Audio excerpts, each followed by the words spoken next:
Welcome to the continued podcast adventures of Superhero Speak. But I think many of the people that love this character and that love superheroes in general have used these stories as inspiration to say, you know what? I'm going to do something good in the world. I'm going to make a difference like my hero when I was a kid. That is my fondest memory of it, because when you're doing comic books, you want them to affect people. Right. You want people to care. You want to strike emotions. And I knew that Clone Saga was striking a lot of emotions. Can you imagine Pulp Fiction starring Goofy and Mickey Mouse? I can totally imagine that. I'm sure somebody's written that one quarter too. pounder with cheese in France, Mickey? What? Boy, ale with cheese, Mickey. Yeah. I can totally. See? I would watch the hell out of that movie. Yes, I gladly sacrifice that my progeny to you, almighty Marvel beast.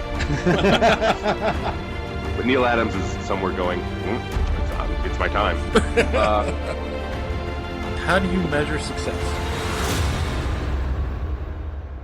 Hey everyone, and welcome to Superhero Speak. I'm your host Dave. And John. JD, and I forgot my power cord at Starbucks, so we'll see how much internal battery this computer has. You didn't have to tell the world that you were forgetful. Oh, I am, so I hide from it. He's approaching our age, Dave. Our age from 10 years ago, granted. But, he's getting up there, so it's okay to be that way. Are you one of those writers that works at Starbucks? Yes. Pretentious. Well, no. Well, no. Wait, what Starbucks do you work at? Like the one in DeKalb, Illinois? No, because what I'm saying is, like, I will sometimes go, well, before the pandemic, I would have gone to a Starbucks too, but there's a Barnes and Noble with a Starbucks in it, and it has the perfect places to sit and write and do stuff. I did that yesterday because there's like not a Barnes and Noble by me, but we had practice. We had morning practice today because of the holiday, so I just hung out at school all day, or hung out in the town I work in all day. So yeah, and it's 50 cents for a refill, so it's all right. Panera's free refills, but Starbucks has better seating. I just like sitting next to stacks of books. I do too, but it's a little too. One, there's not a Barnes and Noble near me. Two, it's a little too noisy. Mine's not. The one by us, or the closest one does. So besides coaching and hanging out at Starbucks, what else did you do this week, JD? Anything fun? I saw a movie. Yeah, we'll get to that. We'll get to that a little later. I saw a movie by myself. Like, it was a theater. It was a 10 o'clock at night, or it was a 9:15 showing on a Sunday night, and it was totally 100% empty. It was great. I saw. Did I see Shang-Chi by myself? No, Shang-Chi. My son went with me. There was something I did see by myself, and I can't remember now. Recently, there were one or two that I've seen by myself. I can't like. But once I got vaccinated, I did start going back to the theaters, and like there were the first two. I think there wasn't anybody else in the theater. It was cool. I've been to one. I saw the movies we've seen. I've not been to the theater. I've seen them through either on HBO or through nefarious means. So this is the first time I have been in a theater. Actually, I went to a wrestling show in a theater like in May when it looked like, hey, we might get out of this thing. Oh, that's right. But since then, that was like, but I haven't seen the last movie I saw in the theater was Dr. Sleep, and that was February of 2020. Wow. Great movie, by the way. So yeah, yes. This was a new thing for me. And you? Me or John? Okay. John. And you? you. We've been past me. Who wants to hear about me anyway? Yeah, I want to, John. I want to know. In fact, all our fans want to know, what have you been up to? What makes John tick? I got my booster shot and was on my ass for another day and a half. Just flat on my back, non-responsive. I was so out of it. I started watching One Piece. Do you know what it's like to start watching One Piece now? There are over 1,000 episodes of One Piece, and I started it. That means as an anime person, I can't stop now. That's horrible. See, girls, and he's available. It's funny. I did not have any side effects from the booster shot, with the exception of I went to the dentist the next day, the day after I got my booster, and they took my blood pressure. I'm like, why are you taking my blood pressure to the dentist? That's weird. And it came back and it was obscenely high. And I was like, what the F? And then I checked my resting heart rate on my Fitbit, and it was obscenely high. And it was like, apparently that's just your body's way of fighting off potential infection. So Mhm. freaked me out for a couple of days, but other than that, I didn't get sick or anything. But the doctor said that's because I had it. So See, you know. the doctor used to test my blood pressure and it'd be high too, but it was because my doctor's really, really, you enjoy the turn and cough, huh? You turn and cough at half mast. She's also one of the best doctors I've ever had. So, sure. You know, Are we revisiting last week? Anyway, But now on John? All I need is an opening. Oh, yeah. That's what she said. yes, it is. But no. I mean, after my second Moderna shot, I was on my ass I was flat on my back for 3 days. So this is a half dose, and apparently it works out that I was only out of it for about a day and a half. I feel better now, but up until last night, I was still having, fevers. So He's hoping that these are better against Delta than the last one. yeah, but that's the thing though. Like, at least I know that it's working and I now have an immunity. So just that I'm a pure girly geek and my immune system needs a lot of prodding.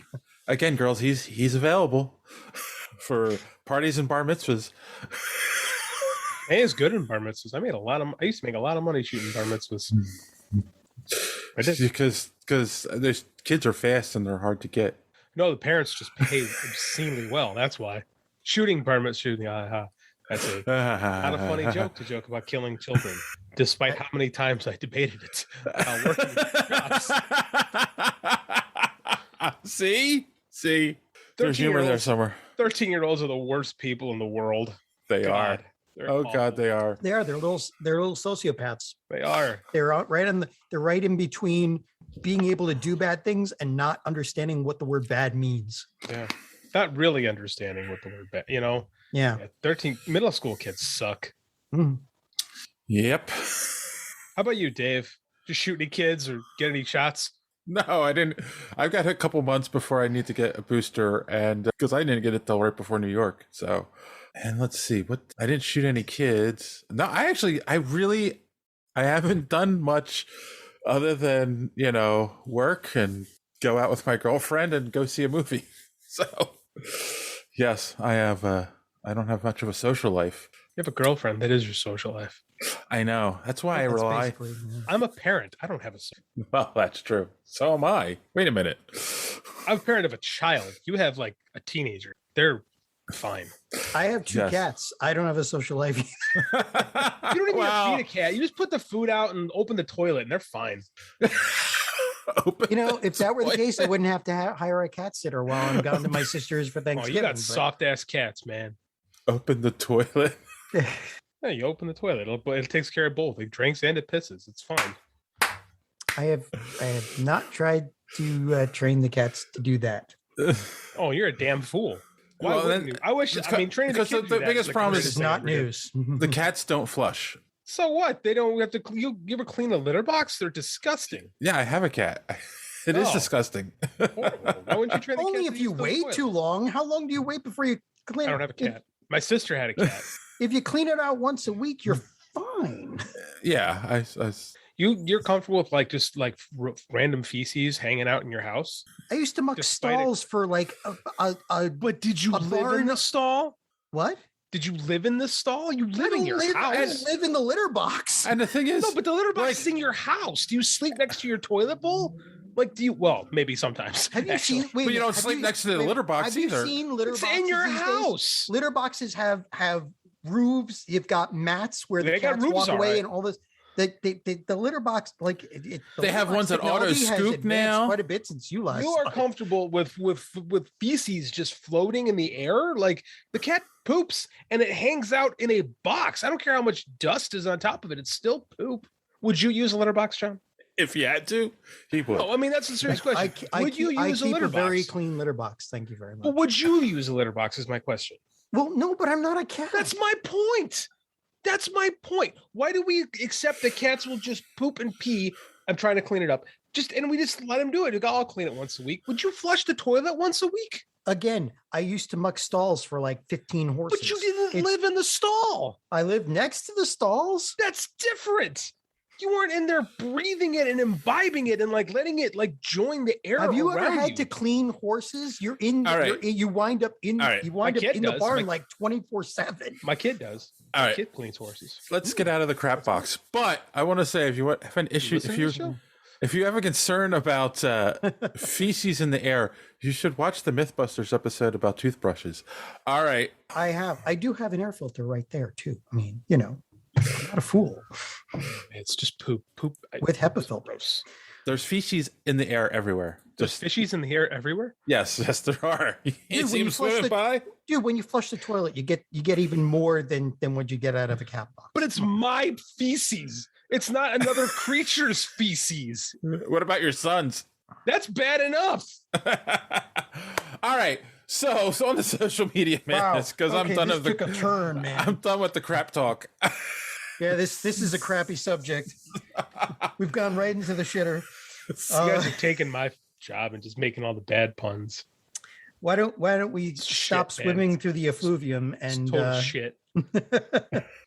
So we talked about the X-Men 97 cartoon coming to the Disney Plus and Parlay Hour. DODPH. DODPH. They said Pig Latin. I don't understand.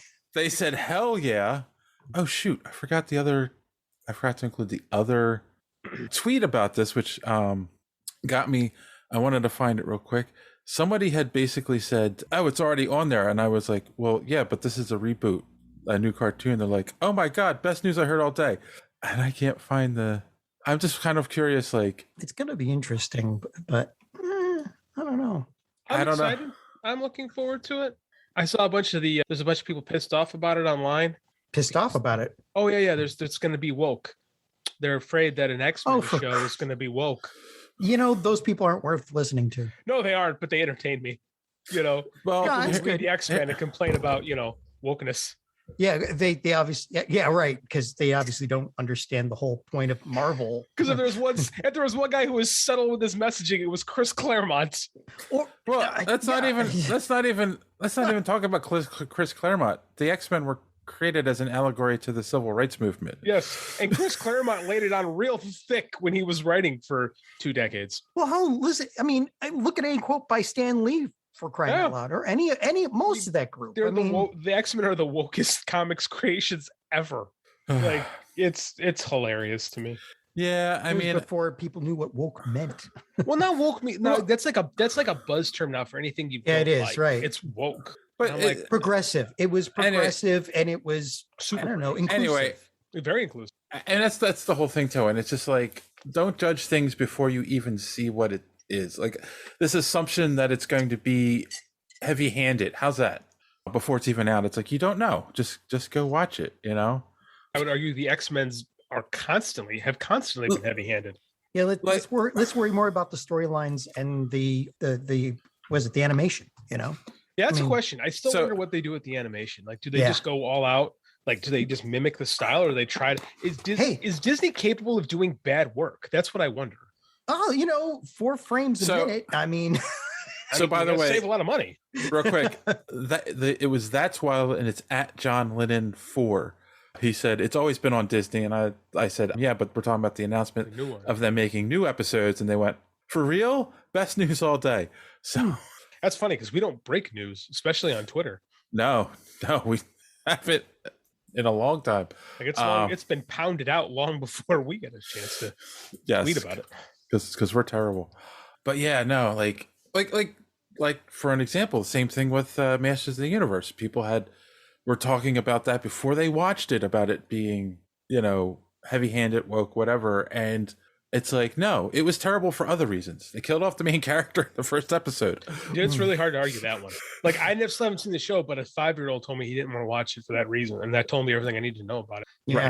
Mission failed. Yes. Yep. Yeah, you're not getting new, like, I get the idea of doing something different and making old fans happy, but if you're losing new potential viewers, like, yeah, you failed. So, all right, moving on. We talked about Henry Cavill possibly being James Bond, Captain Britain, or both. What do people think of that? And we got Shadow Walker, good old Shadow Walker. We haven't heard from him in a while. Said, sorry, no to Henry Cavill as James Bond or as Captain Britain. Any other Marvel role.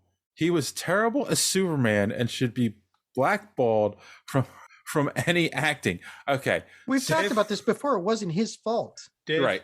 I want to congratulate you. Yes. for finding the worst take. Yeah. It's right here. So I'm here to say we've discussed this on the show many times. If you've seen a bunch of movies that he's been in besides Superman, he's a really good actor. It's just he's not even bad in Superman. He's not the problem. No, it's the story and the director. So, yep, yeah. Let's not. So, Shadow Walker, go watch Man from U.N.C.L.E. and you'll see he make an excellent James Bond. Go watch Mission Impossible 3. He's a great villain. He's quite talented. I haven't watched The Witcher. Don says it's good. It's really good. It is really good. I mean, you only they don't give him a lot of emotional range, but he doesn't have he doesn't have that much emotional range as a character. But what he does do is he makes that work, which is kind of hard. Let's be honest, John. You only watch it for the Cavill butt. He's a handsome man. Where is that coming from? I can admit it. Hey, Campbell's a handsome man. That's what Don was saying last week. His wife only watches it for the Cavill butt. Yeah, I'm watching this because it's really cool. I mean, the fight. There's a YouTube website that I watch. This woman who basically debunks stuff about armor and fighting and all that. And she says those fight scenes in The Witcher are some of the best on TV. They're some of the most accurate, which is saying something. Yeah. My wife freely admits to watching Outlander for the butt. See? Oh, well, that's the only reason to watch. Then reading the books specifically for the descriptions of the butt. That goes for both men and women. That's all Outlander is for. I mean, I'm only going to watch The Witcher for Cavill's butt. So, I mean, fair. When I finally watch it, yeah. If there's a man to butt admire, Henry Cavill's up there. And exactly. Chris Evans also has. Well, he has America's ass. Yes, exactly. It is America's butt too. So last week we had a lot of fun. We had our good friends D Square and Ray from the Gorilla Brain podcast on, and we talked about one of the greatest crappy movies of all time. That's a great way to sell it. Wonderful piece of shit. It's a wonderful piece of shit. And of course, that is Superman 3. And so I brought this one up because we had Dr. Pop Culture, BGSU, who's at Dr. Pop Culture BG on the Twitters, said, great name. That's fantastic. Well, he told me check out Superman Movie Minute. It's another podcast, and what they do is they are going over all of the Superman movies 5 minutes at a time. Like 5 minutes. This is interesting. 5 minutes of each movie. So, like the first 5 minutes, they talk about that, and then the next podcast, and the show is only like 15, 20 minutes long each episode, and yeah. So, and there's a couple of them on the show, and like. It's 5 minute chunks of the movie. And they are currently on Superman 3. They had just finished, in the last episode, they had just finished the junkyard fight between Superman and Clark Kent. Wow. This is like our negative podcast. Like, right? This is like our Bizarro pod. This is our Bizarro podcast. It is. Yes. Is it good? Is it a good show? You're giving them a lot of pub right now, and we don't. Yeah, no, I enjoyed it. This is a fun concept. Maybe invite one of them in to talk. I mean, like they have a schedule, but like if we were talking about the older movies because they've already covered those. Yeah, that'd be kind of fun. Yeah, maybe get a slight hint of what they think of Man of Steel. Well, how long is it going to take them to go through the Snyder Cut? The year of our Lord 2037. That's when they'll get near the end. All right. And then finally, part of the reason we do Social Media Madness, obviously, is so we can do shout outs on Twitter to people that we mention. And we do them every week. And of course, last week you guys pointed out that I said the name of this person wrong. Violent Semen Inferno. I said it correct this time. So of course we gave them a shout out. And then they replied, "Bro, I was not part of this podcast, LOL." To which I replied, "You were mentioned." And D Square said, "He didn't listen, sad face." Disappointing. We did talk about the violent seafood. I almost said violent seafood. The violent semen inferno. That's a hard thing to say, actually, Fast. So, Yes. You missed out, VSI. Yes, you did, on some great sexual innuendos, which seems like that would be right up your alley with your... Right up something. Fine, Twitter hit. Ray and JD had fun. That's what's important. Don did too. Don was singing Shawn Michaels. That's right. So that is all the social media madness for this week, and there was much celebrating. So on that note, here's our good friend D Squared to tell you how you can follow us on social media and be part of social media madness. Enjoying the show? Want to be part of social media madness? Make sure you are following superheroespeak.com, where you can find all of the show's social media links at the top of the page. While you're there, you can check out old episodes of the podcast as well as some other great content. Check the site often because we are posting some great comic reviews as well as comic book and movie news content every day. Make sure and follow us on Twitter at SuperheroSpeak. And while you're there, check out the rest of the Geek World All-Stars Podcast Network. You can follow them at stars_geek. The Geek World All-Star Podcast Network include great programs such as the Pop Prison Power Podcast, Cult 45, So Wizard, Fans on Patrol, the Gorilla Brain Podcast, and of course, Superhero Speak. Search for hashtag GWAllStars. You will not be disappointed. Now it's back to Dave and the boys on Superhero Speak. All right, thanks for that, Don. And don't forget to check out the Omega Level Nerds podcast, available on YouTube and wherever podcasts are available, and occasionally on this show. And on that note, we'll take our first commercial break, and we'll be right back. After these messages, we'll be right back. All right, we are back. We've got a little bit of news to talk about this week. Not too much happened, but a couple interesting things came out. So we're all fans of Blade Runner in this podcast, I think. Can I just say that when I first saw this, the headline said that Ridley Scott announced a live Blade Runner Alien TV show, and I'm like, oh, you mean you saw action and thought it said Alien? No, because they announced they're doing Alien one too. Oh, okay. But the title said Blade Runner and Alien TV show, and I'm like, you're kidding me. You thought I'd they watch met the hell out of that. But no, they're going to be separate shows. Yes, and apparently the pilot is already written, and they are currently working on the show, and they're shopping it around. So I'm curious. Like, there is currently an animated Blade Runner show on Cartoon Network. What's the After Dark one? The Adult Swim. Yes, there's a Blade Runner cartoon on Adult Swim. It's a female Blade Runner. I haven't watched it yet, but I keep seeing the ads for it, and I keep saying I'm going to stay up and watch it, and then I fall asleep. But what do we think of a live-action Blade Runner, and would we watch it? And how do you make it work? That's the other question. What do you think, JD? I don't think I'm interested in this. I don't think I'm interested in this. Yeah, I mean, what's the premise? What's the plot? Because, I mean, it was good enough for a movie, but like a long-running TV show or something? Or have you guys ever seen what Ridley Scott does when he revisits properties that he hasn't touched in several decades? I wouldn't know because because those other Alien movies don't exist. I'm glad you can think that. I do acknowledge the existence of Prometheus and Covenant, and they suck. So the only thing that came out of those was the Prometheus school of running away from things. So, when a building's falling, you run away from it in a straight line so it falls on you. Never turn. So you're saying, so I mean, basically, if you look at like something like Prometheus, where he kind of like took the idea of Alien and totally changed it, more or less, like mangled it. He's always been kind of pissy that things evolved in a different direction than he had in mind.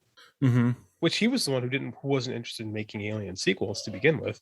Right. So he let James Cameron kind of decide how these things operate. And he's never really kind of forgiven it. So I don't know. And is he pissy about Denis Villeneuve?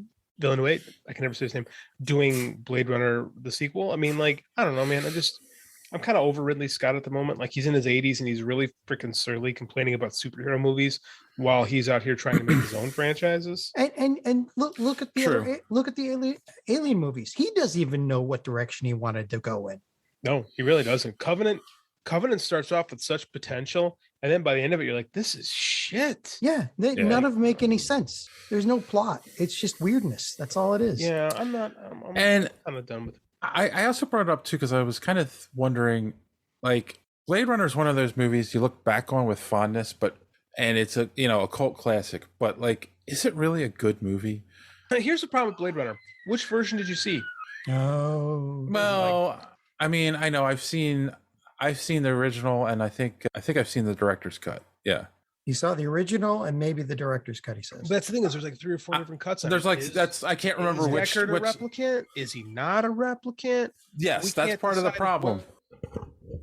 I can't remember either. Yes, like that changed in every cut. Like they would go back and forth on it. Well, yeah, but you are currently describing Ridley Scott's problem. Is he it's almost like a George Lucas thing, right? George Lucas needed people around him for the first 3 Star Wars movies in order for things to go in a solid direction. But when they let George Lucas go on his own, we went straight into the curly Q, negotiation. Was it trade negotiations territory? Right. So Ridley Scott himself he's not good at writing a solid plot. He may be good at coming up with good ideas, good starting ideas, and he's a cinematographer, right? Like he does movies good, but as far as like writing something, I don't think like Alien's a great movie, right? Yeah, Alien's one of the best, might be the best horror movie ever. It jump-started the current horror movie genre. Before that, they were all kind of campy, but that one just... No, The Exorcist, I'll give that to The Exorcist and The Omen and stuff like that, but it's in the same... Like, the 70s is the golden era of horror, right? It's in general. So, and he's a big part of that. So I got to give Ridley Scott his credit. But, yeah, I'm not interested. Yeah, all right. Yeah, me either. To tell you the truth, I don't... unless there's something really compelling about it, I don't think I'm going to watch it either. But you know what else? But you know what's really compelling? What? The new trailer for No Way Home. I saw this at the theater yesterday. Yes, so did I. Look good on the big screen. It does look really good on the big screen. Okay. I can't remember where I saw this. There's 100,000 different. There's so many videos over analyzing this trailer. But it's not just the over analyzing. There was one that was showing actual footage, I guess from. I mean, are you going to talk trailer? About... In the trailer, it cuts off, but in one of the the Brazilian trailer with the lizard. Yeah, where the lizard just suddenly moves to the right, like he got hit by something that's been blocked out of the scene. That's obviously been cut out of the frame. Yes, heard the Brazilian cuts pretty close to the skin. All right, got me with that one. I'll give you that. Damn it. But yes, like if in the Brazilian, for some reason, the shot with Sandman, Lizard, and Electro, and Lizard's jumping towards him, and Electro shooting his electricity, and Sandman's swinging his fist. The Brazilian one is a little bit longer, and Lizard all of a sudden like turns his head like he's been kicked in the head, but there's nothing there, like something was digitally removed. And there are other scenes where it looks like they're wasn't added yet, right? Yeah, and we saw that with the Hulk in the Endgame, right? Yeah. We did, where they were doing the walk. So and there was this big space between, and I mean, there was it's in the actual scene. It's funny because shout out to Joey from So Wizard. One of his biggest complaints about Sony marketing is that they normally give away a lot of stuff in the trailers, but it seems like Marvel's saying like, nope, we're gonna play some of our tricks and hide stuff. Because we didn't learn anything new about like people were like super excited for this trailer, and the trailer was fine, but nothing was revealed. The only thing it does is it actually like now you see the Green Goblin and Electro. Like which we did kind of before, but it's not the same Electro too. It's like it's Jamie Foxx. But it's a costume. Accurate, yeah, it's better. They're the ghosts of people. I'm very interested to see what this is and how this is working. I've seen about 1,000 theories on the plot based on that trailer. I'm over it. The WandaVision has broken me from ever watching some dork with a YouTube channel explain something to me ever again. I'm done. I'd rather listen to a dork with a podcast try to explain it. We don't try to, but I think we spent a lot of time guessing where WandaVision was going, and we were wrong on every step of the way. So it's like, so was everybody else. Yeah, that's what I'm saying. So it's like, what's the point of doing this? Let's just find out. But it looks cool. Yeah. No, it looks really good. I mean, that's the thing. I mean, and it's nice. So we have 5 villains confirmed at this point. 5 of 6, and Venom, I assume, is going to be a 2 because of the end of the Venom movie. But how do they make him a actual villain? That's what I keep saying. That's because my son keeps saying, well, the 6th is probably Venom. I'm like, but they tried so hard to make him like a hero in the Venom movies. Now all of a sudden he's a villain. There's still that one theory, and I know you don't like theories, but there's still that one theory that it wasn't Eddie Brock. It wasn't that Eddie Brock from the Sony universe that was transported in to the MCU. It's that what Brock was being shown by the symbiote is the Venom symbiote from that universe, because the symbiote collective is a okay. So it's the symbiote from the. So it's not okay. So the symbiote is actually the symbiote from the MCU universe. Or maybe from a different universe. It's not confusing. We'll see what happens with this. But again, if you're gonna do that, why not bring Topher Grace back then to be the Venom? But because you'd rather have Tom Hardy. Like Sony's invested money into Tom Hardy as Venom. Yeah, he's been far more successful than Topher Grace was as Venom. So maybe you see Tom Hardy from another universe. Why not hire David Hasselhoff to play Nick Fury? Oh my God! I can't wait for that. I want there to be a Hasselhoff cameo with him as Nick Fury. We got him in Guardians. Yeah, but I'm telling you, I would pay for that. So yeah, this looks good. Yeah, it does. I think we're all still our excitement level is still up here. Couple weeks, guys. Couple weeks. Yeah. Whew. Christmas is going to be fun. You got Hawkeye too, right? We got Hawkeye. We got Book of Boba Fett, and we've got Spider-Man. Well, our shows are packed for the next couple weeks. I think so. And Superman 4. Yeah. Sorry. Well, what we could use that as a palate cleanser between Hawkeye and Spider-Man 3. Yes. Sometimes we need to remind ourselves how far we've come. Because if everything's good, nothing's good. So Correct. you need something to give you a signpost. This in a week, a watermark. In Thursday, the day after you're hearing this, my dad will talk about how we need to eat rutabaga because rutabaga is bitter and it reminds us of the bitterness of life. And I'll roll my eyes as I do every year, but he's got a point. Yes, he does. But speaking of the bitterness of life, I would say Marvel and Scarlett Johansson has put their bitterness behind them. Have they?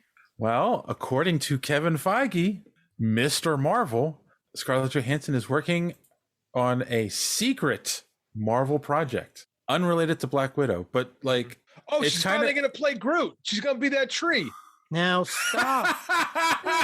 You guys give her so much grief for that, but come on, man. Why wouldn't I give her grief for saying I could There play are a so tree? many other people who have said so many worse or much more stupid things. Like, I don't know why. John, There's a tree in the Marvel universe. That's why it's funny. John, she doesn't listen to the show. She's not going to go out with you. That's not. No, I just, I draw. There's a line between being mean to somebody for just, We're not being mean. We're just not being mean. We're just. She said it. She said she could play a tree, and there's a tree that she could actually play. Exactly. Thank you. We have a Groot. Maybe they'll give us a female version of Groot. Grootess. Grootess. Yes, I am Grootess. That would be just weird. It would be weird, but so is Groot. Yes. So is Guardians of the Galaxy. Well, and the thing is, too, I'm confused if she's acting in something or if she's producing something for them. I don't know. I mean, like, this whole thing reeks of settlement to me. That would be true. You think? Yeah, I do. I really do. I mean, she had a lot of leverage. She did. All the unions were on her side. She had a lot of leverage. So, I mean, like, they don't have to go anywhere with it, and they could stick around as a producer of anything.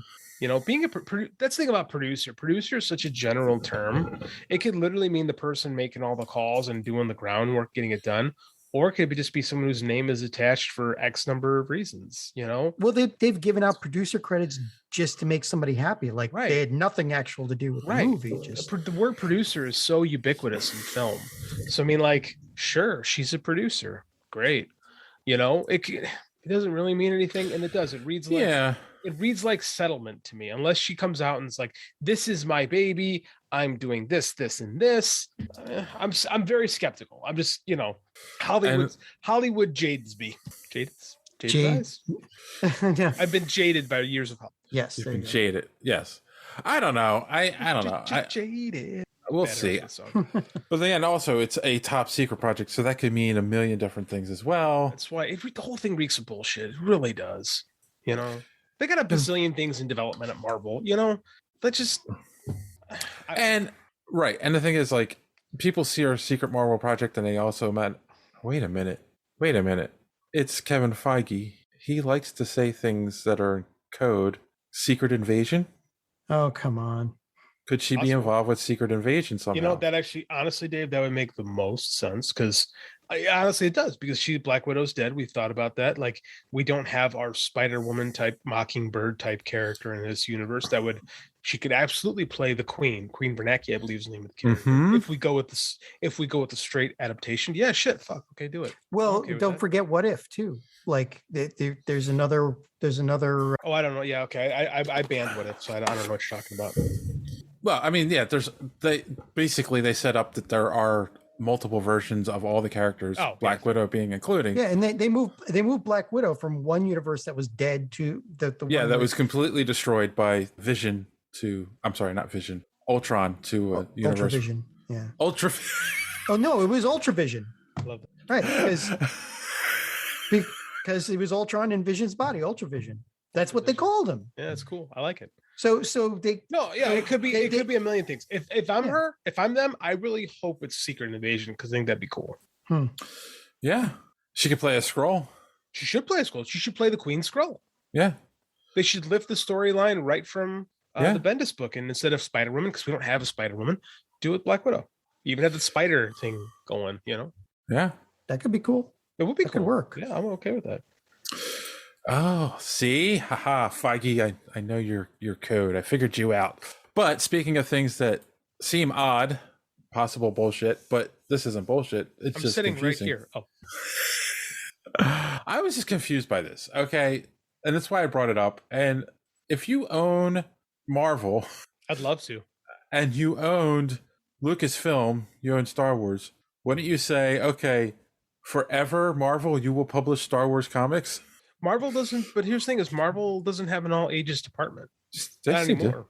Not anymore. Do they? They got rid of the. Pretty sure they did. Marvel Tales or whatever it was called, or pretty sure they did. Marvel Presents. I can't remember what it was called. It was like that was the all ages books. Like I don't think they do middle grade books anymore at Marvel. I think that Disney has kind of kept them doing what they do with the superhero stuff, and they really, since the purchase, have really not ventured outside of it. Like they've licensed a lot of that stuff to IDW. Like this isn't like Marvel was publishing. They were talking about the Star Wars Dark Horse getting the yes. I was about to say we didn't say what we're talking about. We're talking about Dark Horse. Dark Horse is going to publish Star Wars comics again. Not okay. That's misnomer. They're not publishing mainline Star Wars books. They're publishing middle grade Star Wars books. They're publishing Star Wars books for kids. And Marvel wasn't publishing those before. IDW was.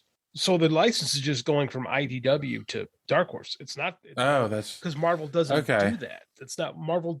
Like Marvel doesn't have a star line anymore. So you guys remember stars when they used to have like Alf and Ewoks and yes, comics like that, My Little Pony and whatnot. So I mean, but there's no reason they couldn't do it.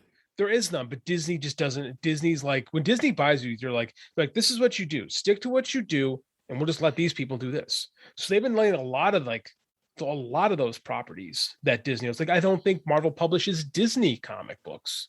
No, right? Who does? Because I want to say IDW. Okay, because Disney published their own books at one point. But now that Disney owns a publisher and they just license, like this is what Disney does. Is like if they don't want something, they just license it out and make the money on the side and let somebody else do all the busy work. Okay, I just wondered if this had something to do with something we talked about before, the rumors in the industry of like the companies that own Marvel and DC don't want to do comics anymore. They just want to license characters out. But if they didn't want to do comics, they wouldn't be publishing. They wouldn't be actively getting a licensor to publish them because that's free money for them, right? But I was wondering if this was testing the waters of a model to see like, let's license stuff out to other publishers and eventually we'll just license Spider-Man out to Dark Horse. Could they do that? Yes, but why would you when you can just have all those? When you have all that, like you paid $4 billion for it, and what Marvel operates. But they've already made that back with the movies in space. But what Marvel runs on yearly, like what the publishing and business runs on, is nothing compared to what they get from all the licensing deals. Right. But it's not. It's again, it's an IP farm for them. Right. Like Marvel just publishes books to keep things going. Right. To keep it going. Like I could see Warner making that decision before I see Disney making. Yeah. Because usually Marvel's like Rome.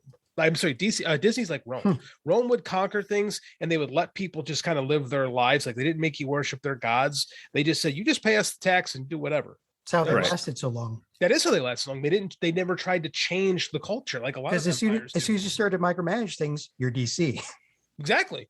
Disney runs it a lot in the same way. They buy things like, look, you do you and just focus on doing you. And Marvel, you look back at all those middle grade books and stuff that Marvel published back in the day, they weren't successful. Marvel's money is made in superheroes. So that's what Disney wants them to do. You guys just do superheroes.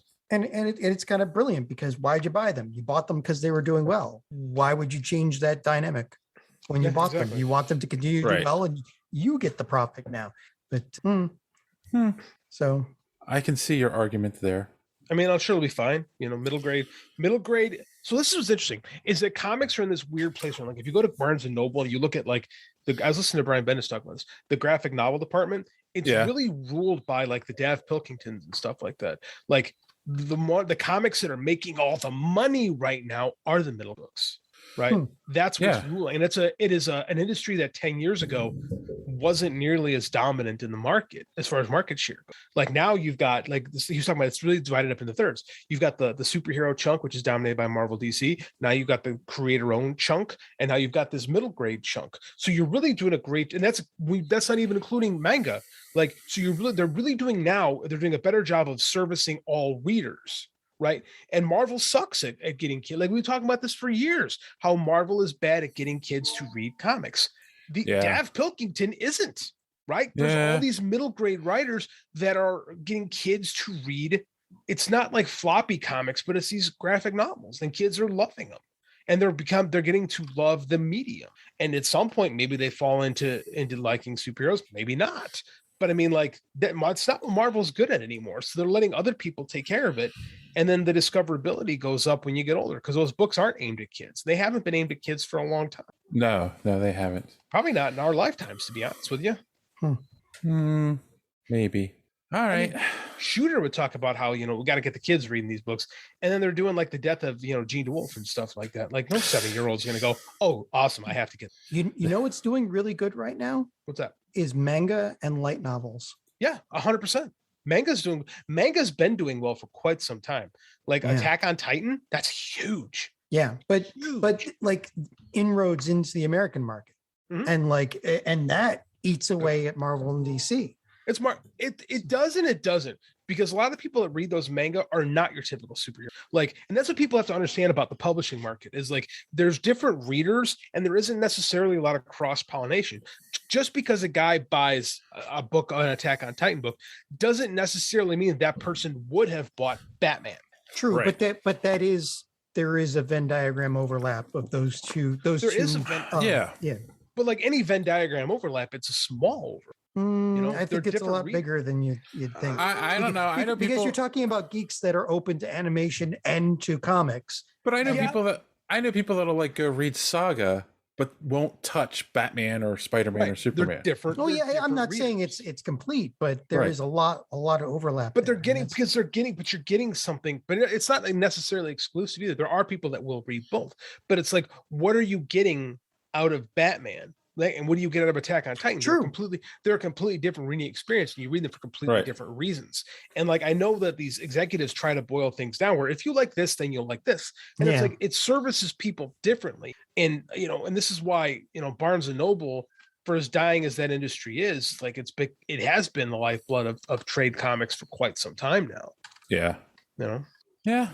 All right. Well, we'll see what they come out with. It'll be interesting. I don't think they've announced any creative teams yet. I'm very curious to see what they do because By the time they actually start publishing stuff, I imagine my kid will be like of the age to be. He's not there yet, but I mean, like in a couple of years, he'll be ready to start reading middle. Right, and that was one of the things too. Right, they haven't said who any of the creatives are yet. They just announced that they're going to be making. They just procured the license. Right. So, all right. Well, that's all the news for this week. So we'll take our second commercial break, and we'll be right back with our main topic.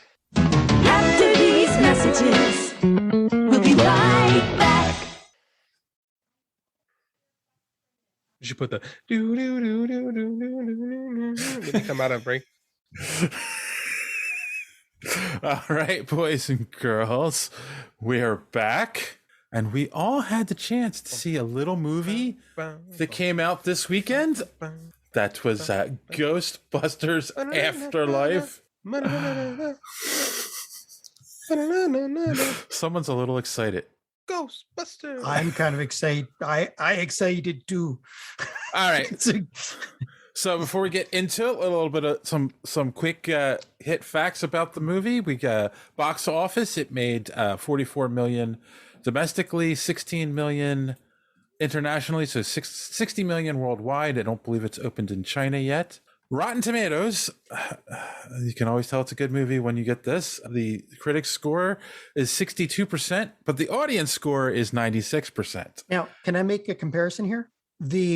So Ghostbusters 2016. Uh-huh. All right. The thermometer or whatever, right? The critics score was 74 to the 62 now. But the audience score for 2016 was 49. And it's 95 now. I'll explain to you why this is in a minute, but continue, John. Oh no, go ahead. That's the lead-in for because I got my own theories, but I'd like to hear what you say. Because I don't think anyone. I went off on this a couple months ago when this trailer first hit. I think Jason Reitman has a unique understanding of why this franchise works, even more so than its creators. Yeah. Mm-hmm. Yeah. Well, we will definitely be getting into that in a second. And then finally, we did a poll on Twitter asking our audience what they thought. Of course, they had 3 options. It was awesome.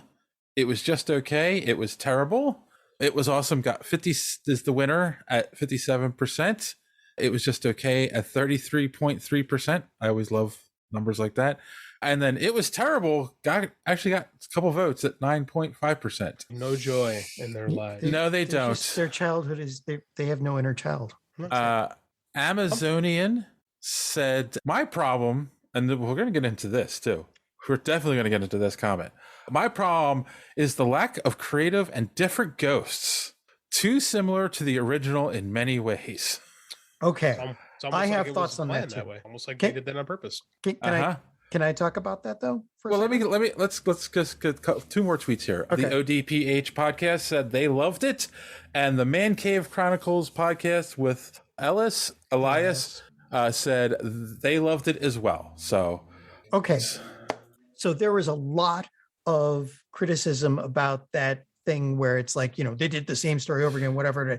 And a lot of people were comparing it to the Star Wars movie, the Force Awakens. Force Awakens, right. So now, before I even watched any other reviews, which I really shouldn't do, but before I even saw it, I was already making that comparison, but there is a difference. The Force Awakens is essentially a rehash of A New Hope with new characters. This is an actual continuation of the original story. Because they hadn't defeated Gozer. They didn't just send him back. They just sent him back. Exactly. That was like, oh my God, that was brilliant. All right. So before we get into spoilers, which I think we just kind of spoiled it a little bit, what was everyone's initial thoughts of the movie? And John, since you're the most hyped at the moment, what were your initial thoughts? Spoiler free. I cried at the end. Me too. I think we all did. I had to. There were other people that I'm pretty sure, did that thing when, and there were a couple of times when everybody cheered. So, and I was at a really early matinee too, like an 11:10 showing. And it was, there weren't a whole lot of people in there, but then again, and we were discussing this before we started taping, I think the reason why the theaters aren't crowded is because it's showing at 4 of the screens out of 12 at where I am at. And more theaters are open in my area now as more people get vaccinated and everything's safer. So, like, and not a lot of people are still convinced to come back. So, but we're getting there, and the box office is showing that more and more people are going back to the theaters. But this thing, man, this just grabbed my, like, I've had some really devastating things hit my childhood lately, like some of the Dragon Ball Z voice actors have passed away, and I just, like, this is just, man, it makes me feel good to watch this. Okay. How about you, JD? I like this movie more than I thought I was going to. I really was looking forward to it. Like, it hit me in all the nostalgia spots. And I agree with John. I think it does grow the mythology while staying familiar with the mythology. And I'll go into why this was the approach to take later. And a lot of the critics that don't like the movie don't get it. Yeah. Right. Like, they don't get it. And I'll explain why, because film school poisons your brain. And yeah, I thought this was great. I think it's going to launch some careers. I think, oh gosh, I forget her name, the girl who plays Phoebe. I think she's going to be a star for quite some time.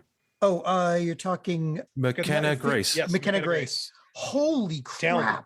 Insanely talented. All right. How old is she? Because she's going to be 15. like, oh, you got to watch her, man. Yeah. Christ. She carried the whole thing. Yes, she did. So here's what I put on social media after I watched the movie. I have seen a lot of things that have come out in my life where they're like, this is a love letter to the fans. Mm-hmm. This is the first time I actually believe that was true. Usually it's a love letter soaked in vomit, but this was creating something new while at the same time respecting where it came from. And, created by somebody and directed by somebody who cared as much as we did. He's the only one that could have done this. That's so true. He's the only one that could have given us this movie. And because a lot of them make these movies because a lot of movies like this are being made because, I watched this when I was a kid. I bet we could make money now if we did one for people like me. But this wasn't made for that. It was made because they loved the material and they wanted to tell another story. It wasn't made just for making money. It wasn't made just because they thought, hey, this has got a guaranteed office that'll fill seats. Yeah. So, all right. Well, it sounds like we're all saying go see the movie. So if you haven't seen it yet and you don't want spoilers, go pause the podcast, go see it, come back and listen to the rest of the review. If you already saw it or you don't care about spoilers, here we go. So here's another interesting thing, because let's talk about the critics a little bit off the top of the bat. Of course, the Geek World All-Stars, where we have a group chat on Twitter that I'm in. And after I got out of the movie, I messaged to them like, oh, I just saw it. And they're like, oh, what do you think? And I'm like, well, I haven't seen Spider-Man yet, but this is definitely right now, this is my number one movie for 2021. And two people who will currently remain nameless, because I don't want to spoil their possible reviews for it, who have both been on have they both been on this podcast? Yeah, they've both been on this podcast. Was like, well, it's in the top 10 because there hasn't even really been 10 movies out this year. And I was just like, what? And it was like, yeah, it was okay. I was like, did you guys watch a different movie? I don't get it. Like, now the one is a younger person who I don't think grew up with the original Ghostbusters, so I don't think they get it. The other is someone who usually has a pretty decent opinion related to this stuff, is our age, and I was just shocked. Like, okay, so see, here's the thing: the Ghostbusters movie itself, the original. Okay, it is like a study in how to pace a story, right? Like, it's one of the best paced stories out there, but it has technical problems. The thing is, though, that it was so new. It's, the first movie with the Ghostbusters, it was a massive success. Yeah. Nobody really you don't bother talking about any technical difficulties because it's, you're entranced. It's a great movie. You're enjoying it. Nowadays, we tend to get too much towards talking about the technical problems with a movie. This one has some technical problems, but that isn't the point. The point is that it's so enjoyable and it's such a great movie that you can skip over the technical problems with it because you barely don't notice anything during the movie when you're watching it. and you can just say, hey, it was a good movie. I think too many people are in the mindset now, especially when you're a reviewer, or I guess a film student, that, like JD said, that, you get too locked into, this is a problem and that's a problem. Even Jeremy from CinemaSins, right? Even he doesn't nitpick on stuff because he hates it and because he's really nitpicking. The whole skit he does is kind of a joke. It's just he's enjoying the movies and he's just joking about it. Yeah, I like that. I think there are too many people that are just too focused on, I'm reviewing this movie, so this is wrong and that's wrong, and that becomes bigger in their mind.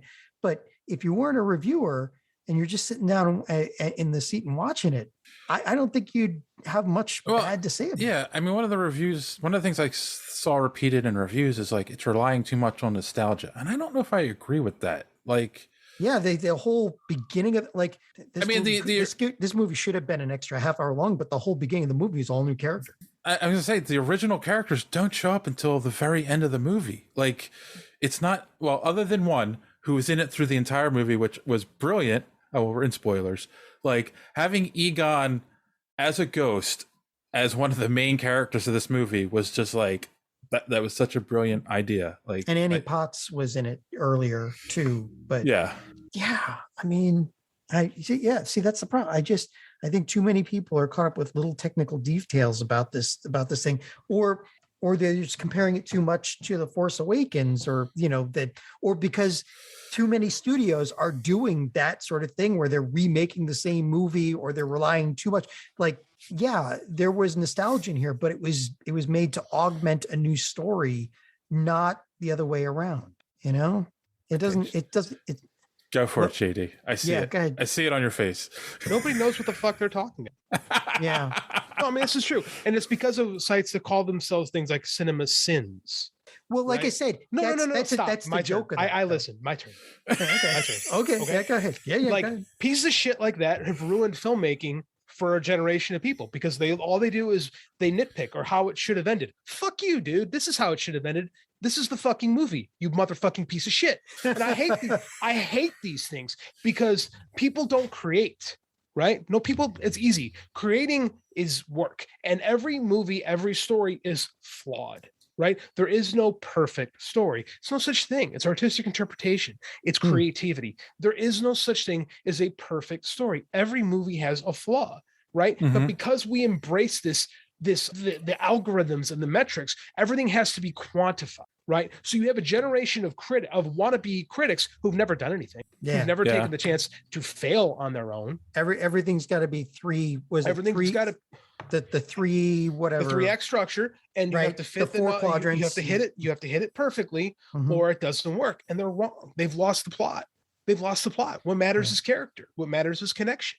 Exactly. That's what matters. Yeah. And these geeks who have their YouTube channels monetized and masturbate into their cameras so they can hear everyone tell them why they're so great and why they're so fucking brilliant, and they've never done anything with their own lives but make some stupid fucking videos. These people infuriate me. Roger Ebert made a bad movie. Roger Ebert wrote Beyond the Valley of the Dolls 2, and it sucked. And he's the first one to tell you it sucked. Roger Ebert's the greatest critic of all time, and he judged movies based on what are they trying to do. You can't judge a movie that's trying to win an Oscar versus a kid's movie. What is it trying to do? Does it accomplish its goals? Right? So instead, what is we like these geeks that say, oh, it relies too much on nostalgia. That's the point. That's the entire point of the fucking movie. Wow. But this is this is infuriating me, because this is a movie that was fun. It's fun. We can't have fun at the movies anymore. Right. Yeah, I know. We can't do it. You're made to feel guilty if you have fun at the movies. No, we're not supposed to have fun. Here's the problem. This is why Ghostbusters is the best example of this, because they tried, right? They tried to do an original version of Ghost. They tried to breathe new life and create new characters and take a property and do something new with it. And you know what happened? People shit on it. Well, the script was terrible too. It was bad. It didn't because they didn't get Ghostbusters. Well, yeah, right. They didn't get it. It wasn't just people nitpicking it. It was the fact that the people that made it, the reason they made it, that was the one that leaned on nostalgia like a crutch. I'm gonna tell you something. You know who else doesn't get Ghostbusters? Dan Aykroyd didn't get it. Yeah, they that's had true. no idea. That's why he was unable to make that third one. And it's why the second one really doesn't work. They don't get it because Ghostbusters is an accident. The first Ghostbusters, it wasn't supposed to appeal to the people that appeal. Ghostbusters was supposed to be kind of a zany comedy movie. And who came out loving that movie? Kids. Yeah. Kids are like your generation older than mine. Like you guys liked it. You guys were older. My generation never knew a world without this movie, right? And we were served with the animated series and the toy line. It was perfect. Like this was a franchise that was unintentionally created, right, to be this franchise, but it fit, right? Because it had relatable, lovable characters that were flawed. Peter Venkman's a turd, but Bill Murray plays him in such a likable way that you kind of like him, and he's kind of a lech, but there's something semi-charming about the character, the self-deprecating nature of it, that makes him work. And Egon is like a was it a personality black hole? They're absolutely, but no, here's the thing, is like, so when they created all these, when they tried to create these next Ghostbusters movies, they never got why it worked. It worked because the kids liked it. It wasn't because it was like it was supposed to be made with Jim Candy. Or sorry, it was supposed to be with John Belushi and Dan Aykroyd and Eddie Murphy. That movie never got made. Right? What got made was a movie that appealed to kids and that kids really liked, but it wasn't a kids movie. Because oftentimes when you make kids movies, you strip away all the hard edges, and it's the hard edges that kids like. Because kids like to play, they like to get roughed up a little bit. And this is why Joe Straczynski, when he was writing the real Ghostbusters, he got it. He got it completely. And it wasn't until the ABC got involved and started messing with them. It was that's true. Because like Saturday morning TV, especially in that era, is really tough, right? It's a really fine wired walk, and like they aren't looking to make art. They're looking to sell toys and to keep things like in line with the Reagan administration and what they wanted it to be. So this movie, what it does is Jason Reitman, who was a child on the set of that movie, who loved that movie, knew what it was about. Yep. He got it. Yeah. So, right. And it's funny because you hit the nail on the head when you talked about character, because I think one of the things that makes the first movie work and appeals to a lot of kids is it was a group of misfits. Yes. Who was doing something that no one believed what they were doing. They're all like, oh, you're fake. You're lying. Grown-up Goonies. I was just going to say that, John. And then, spot on. And then they end up saving the world by the end of the movie, because and they're heroes by the end. But through the whole thing, everyone thinks they're kooks. I mean, and then they bring Winston in as the everyman to like explain. They can explain the sex everything. Appeal, but yeah. Great line. It's a great line. Dana's like the everyman because she's kind of the audience view of it, and like Dana really provides us our window into the Ghostbusters. Yeah, it's a really uniquely done story. What I like about this movie, and the fact that it's Jason Reitman, he is not. I don't think his influences as a filmmaker are his father, because like you watch this movie, people say it leans in nostalgia. It doesn't. It builds on the nostalgia. You know what? You want to know the difference. You build on it. There is a movie that came out on the exact same day as the original Ghostbusters that this movie borrows from visually and borrows from thematically. It's not Ghostbusters. It's Gremlins. Yeah. This is like a Joe Dante film. It feels way more like a Joe Dante film than it feels like an Ivan Reitman movie. Like on the same day. Isn't that cool? But I was going to say is, I think what makes this movie work is the same idea, is that you've got characters that are outsiders that are struggling, and it's about their connection to their grandfather that they never knew. And it's like, it's about the family. Like it works because of that. That's what it's about. It's not about busting ghosts. That's just what they're doing. And in the first Ghostbusters, they create a family dynamic, but it's really not that. Like it's really more of like it's like an dysfunctional family. It is, and it's an ensemble. It's meant to be an ensemble comedy, right? But they all fill into these weird, like this makeshift family role, where this like straight up embraces the idea of a family story. Again, like Gremlins. Yep. Right. Like this movie, that's why I say I don't buy that, because the first movie, the first remake, the 2016 Ghostbusters, they tried to take the template of the original Ghostbusters and tweak some things, and it didn't work. This movie takes the legacy of what Ghostbusters is and does tell a new story in a new location with familiar concepts, right? They didn't borrow the Vigo stuff because that's not as familiar. That's not as successful, I should say. Like, this actually expanded upon the mythos, which is what you want to do in these movies, because people go to these movies and they want that. They want that connection to the old material. They want to see the story continue. This is why book series. And I think the changes that they made in comparison, like not borrowing the template, and the changes that they made for this movie make it work even more too. Like, we're not using New York as a backdrop. We're not making that another character. It was a smaller film. It was a smaller, more personal. It was a more personal story then. And I think that makes it work too. It's the effect of the trauma. Like, with this thing that gets ignored is this movie real deals with the trauma of the tragedy of the original Ghostbusters, right? Like the ghost, the New York, the Manhattan, how they call it? I forget they said the Manhattan hauntings or whatever like that. Like, the trauma of that destroyed Spangler's family, and they're still dealing with it almost 40 years later. And even like, you know, the other Ghostbusters didn't believe him when he tried to tell them that this was going to happen.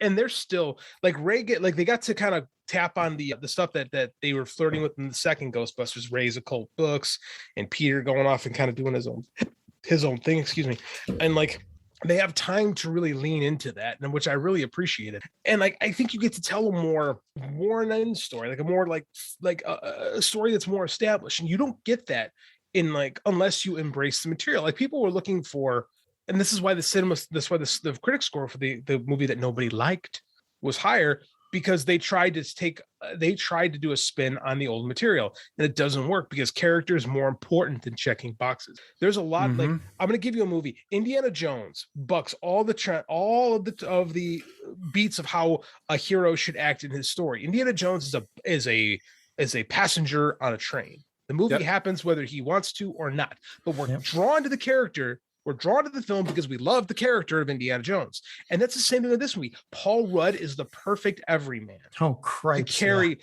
We needed an adult, right, to help move this story along. You needed like an adult character, and he's lovable. Like, that's the thing with Paul Rudd. Paul Rudd is like the most lovable guy in Hollywood, right? And so he's the sexiest man in the world right now.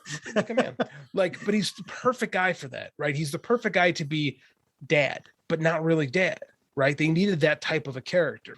And like, Finn Wolfhard's got that, you know, he's got that Stranger Things credibility that tells you supernatural thriller film. He was in that. He was in It. Like, he's got that. He's perfect. And so Logan Kim has a podcast. He's great. That kid is great. And then he's Ray though. Yeah, he is Ray. They're the Ghostbusters. He's Ray. Phoebe, like the heart. Finn is essentially Peter Venkman, and then she's Egon. But she plays Phoebe is a much more of the dynamic character, where, like you said, the original Egon's kind of a personality vacuum, but that character helps move the story. And Paul Rudd is essentially Dana in this one. Yep. You know, so Celeste O'Connor. She's basically Winston, because she comes in, but not just because of it, but because like, she comes in and she joins the group later in the story and plays a role. Because as we learned in this movie, you needed to cross the streams with 4. 3 wasn't enough. They need, and I love how they verified Winston. Really, this movie does so much to build up Winston's character that really gets ignored in the originals. Like, I love that Winston's a billionaire, right? And that without Winston, we learned that because they have the 3 proton packs and they cross the streams and Gozer fights it off. It's not till they get the 4th. So that tells you they needed Winston the first time. They needed the 4th member. You know, I missed that, but that's brilliant. Thank you. You're absolutely right. Thank you. That's what I'm saying. It's like, she fills that role too. She comes in and like, so she's that 4th person. She completes the dynamic that makes this thing work. And using the mom and Paul Rudd as the keymaster and the gatekeeper, didn't see it coming, thought it was genius. So I love that you said that. I love that you said that, because that works too. Like, one of the things I was going to say is the previews, like, and that's another thing, people complain about previews showing too much, but there's so much you didn't know going into this movie that surprises you. Like, obviously Egon being in the beginning of the movie, you don't see his face, but like obviously that's Egon in the beginning. We all know that watching this, you know, and then unfortunately he dies because very, very spoilers. Sorry, spoilers, because you know Harold Ramis is no longer with us, and they did right by him, by the way. They really did. Yes, yeah. Well, I'll get that in a minute. But then the family comes to the farm and they still have him as a character in the movie, communicating with his granddaughter as a ghost. It's like I had no idea that was going to be in the movie, and it was like. I knew when you saw the chess piece, I'm like, okay, this is where they're going with this. It's going to be Egon. He's going to show her what's going on because she's the one that connects with him the most intellectually. So I connected with that right away when he dies, right? When Egon dies and the PKE meter turns on. Yes. That's when I was like, oh, his ghost is going to be here. That's what's told. But yes, and I thought about it too. This is the first Ghostbusters movie to deal with a haunting. Yes. Like where the ghost actually acts like what we would think of a ghost to be. Yes. It was brilliant. It was such a brilliant way to tie it all together, to have, you know, Harold Ramis in the movie and make it all work. He looked great too. The digital effect of Harold. Yeah. I was going to say that's the scene that made us all cry at the end of the movie.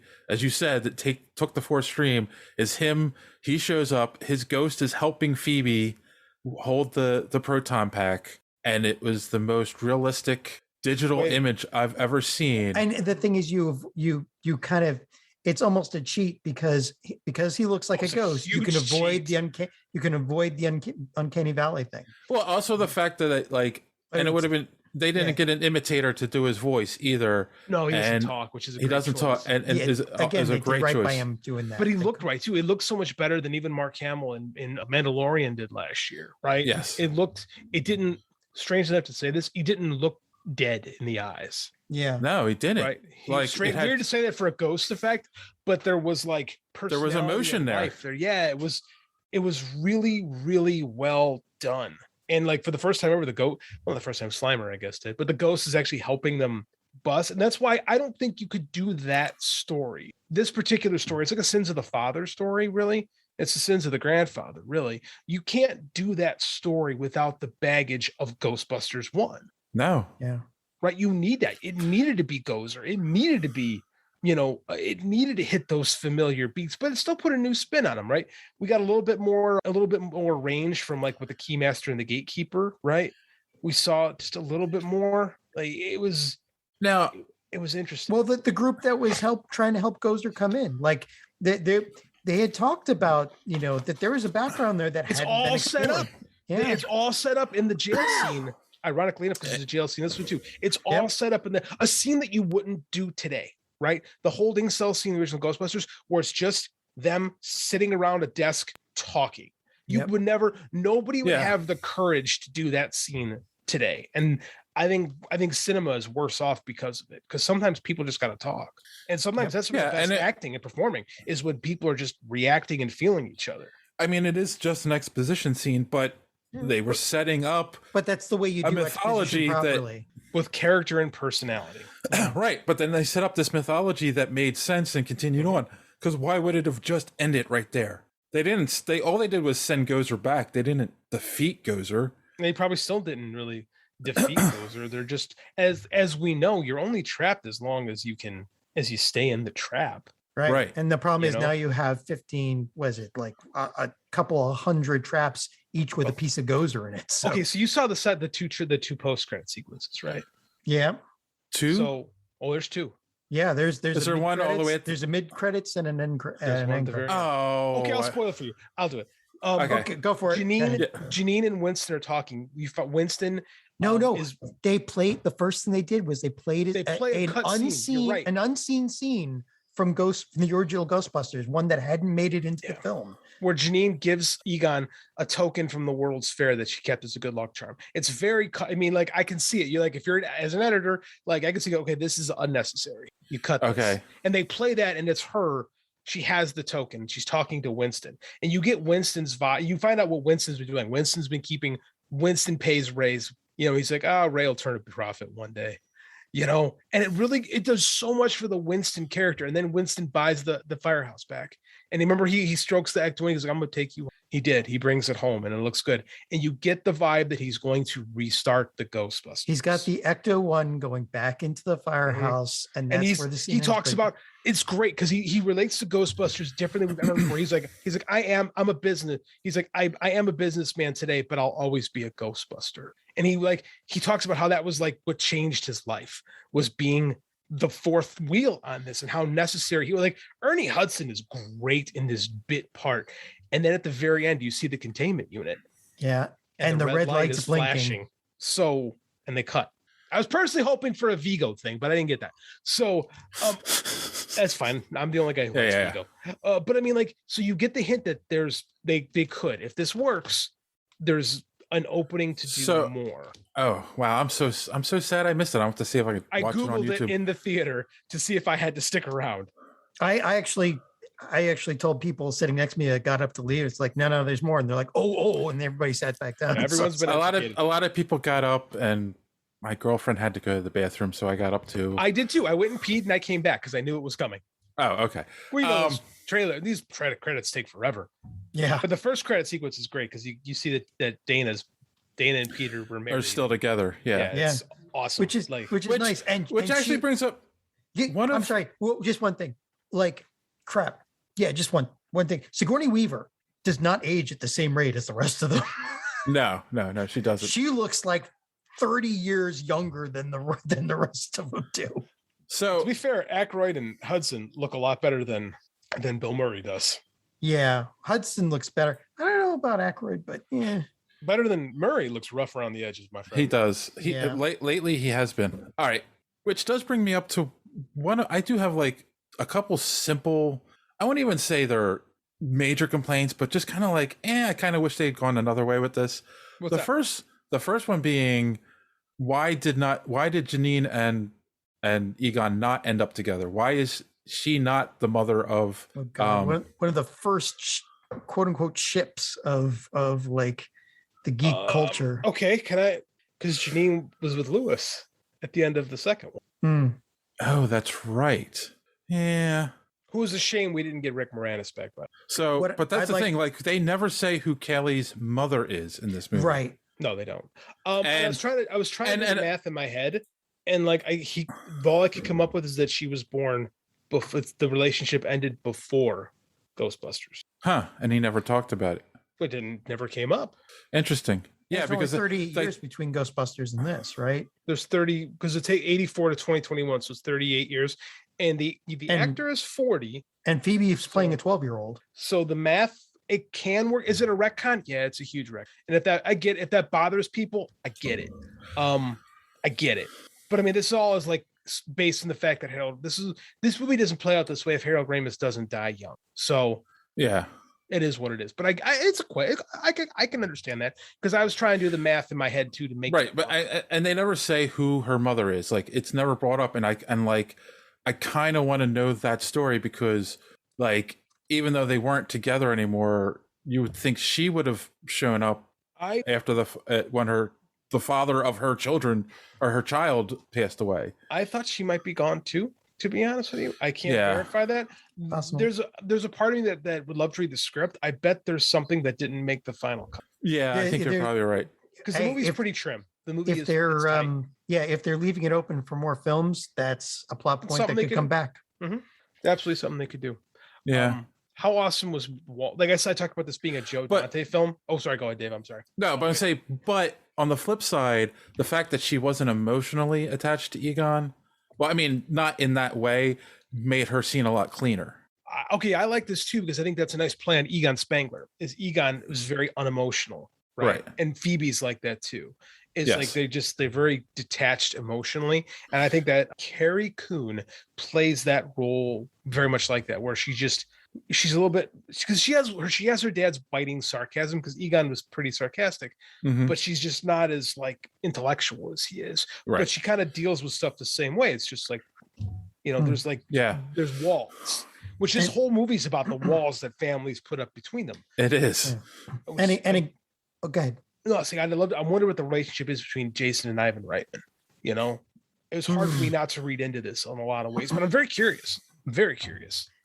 And again, McKenna Grace played Phoebe like that personality type, and yet somehow, like, she's almost as good as Leonard Nimoy, somehow playing a completely logical person and showing more emotion than some of the other actors. She's so damn talented. Yeah. I was shocked at how much of the movie, it's ballsy to make a movie that hinges on the performance of a child actor. Yeah. Right. What's the saying in Hollywood?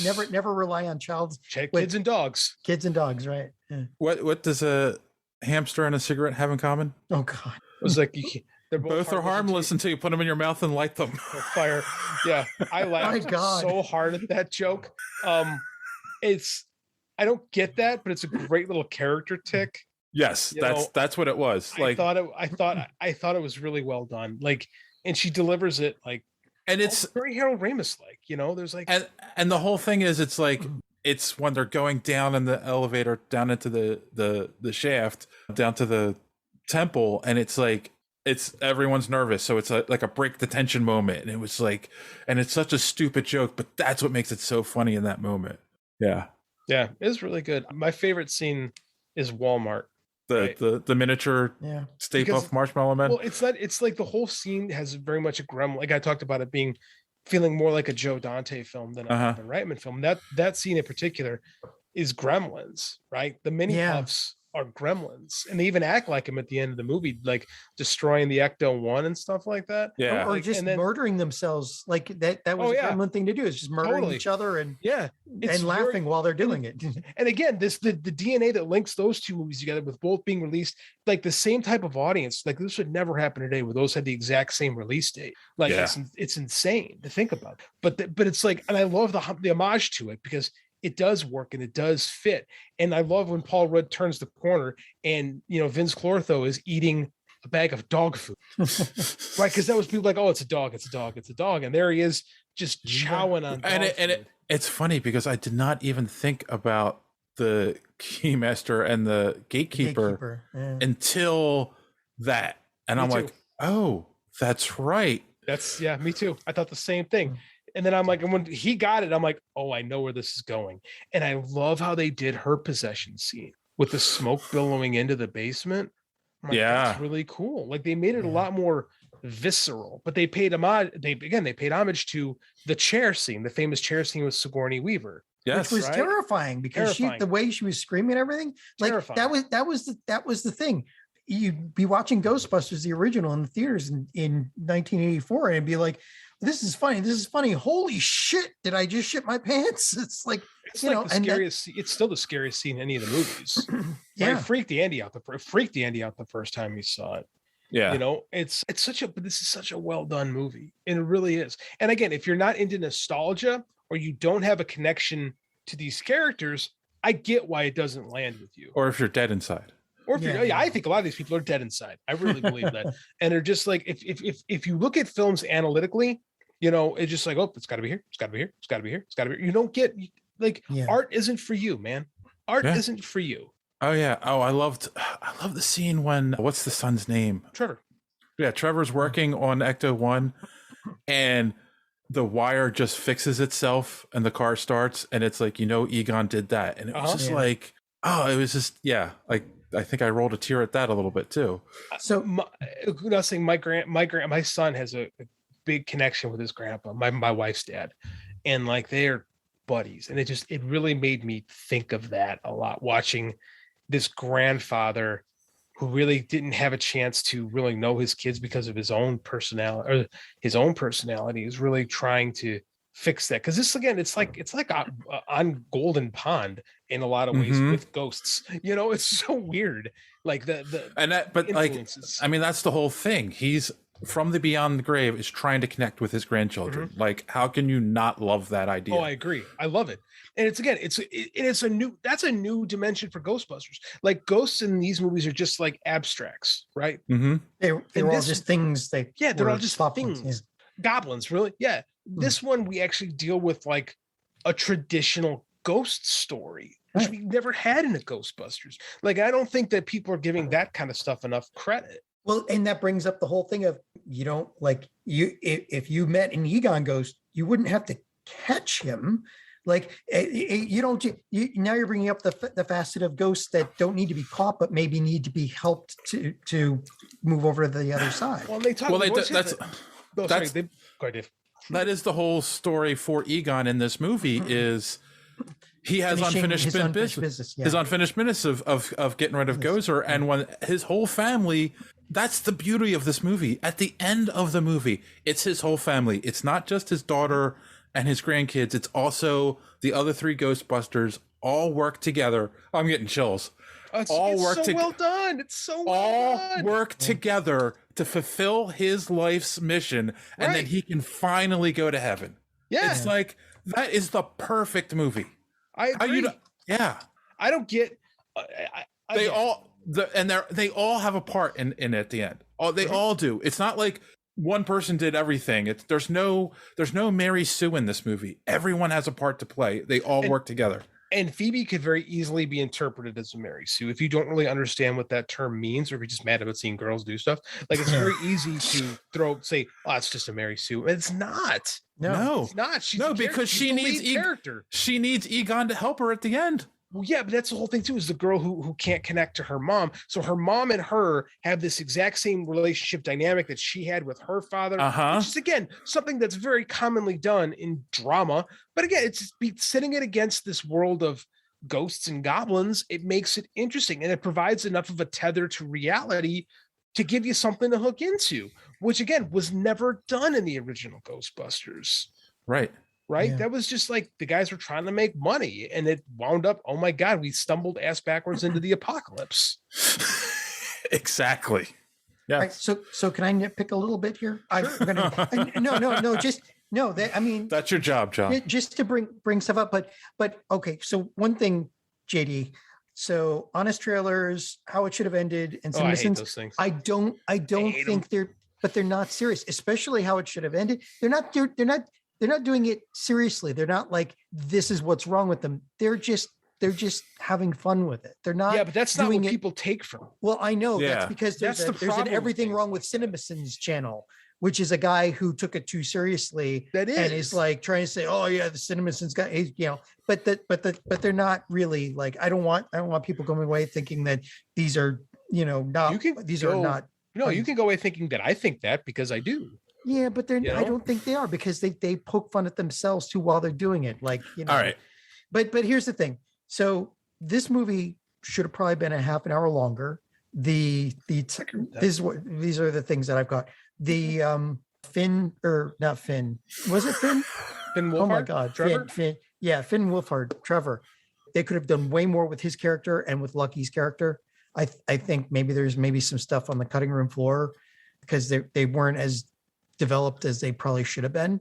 And then there was this the one part of the movie that took me out of it just a little bit was, okay, Gozer comes back, and it was like just this fast forward past all, Gozer's back and kills the what's his name, Ivo Shandor. Yeah, Ivo Shandor. Just like, yeah, oh, here's Ivo Shandor, clunk, and you're on the throne, and that was it.